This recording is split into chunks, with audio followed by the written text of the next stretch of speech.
the thing about Islamists is that they are able to quickly organize themselves, even if they are not organized now. But because of the mosque networks and because of the ideological linkages, they are able to organize themselves very quickly. I mean, you can see in Egypt, for instance, that the Muslim Brotherhood, everybody touted it as the most organized group, and no one looked at the Salafists. But within weeks, the Salafists managed to organize themselves and become, the de facto second, they even competed. They could have gotten and won the elections, actually, instead of the Muslim Brotherhood. So the reality is the Islamists are capable of organizing themselves very quickly, and this is going to happen in Syria as well, for sure. But what helps us in Syria is the fact that we have a lot of ethnic diversity, and is the fact that the Sunnis themselves, there is no Sunni identity. The Sunnis themselves have a lot of secular elements. The tribal elements are not exactly keen on an Islamist direction. The merchant elite might be conservative, religiously speaking, but they are, economically speaking, but they believe in the necessity of opening to the West and the necessity of having Western investment come to Syria, and their economic interests dictate keeping a freer and more open character to the state and the country, socially and economically and politically.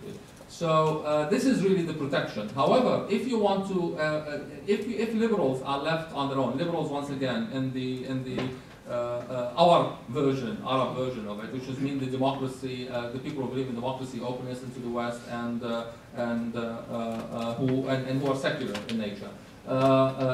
So this group of people, if they're not supported, if they're not helped and enabled to organize themselves better, they are not going to be able to compete in elections. We don't have a lot of framework inside Syria, places where we can meet and sort of organize. We don't have what the Islamists have in terms of networks, and the crackdown of the regime have really hurt the secular forces much more so than it did the Islamists.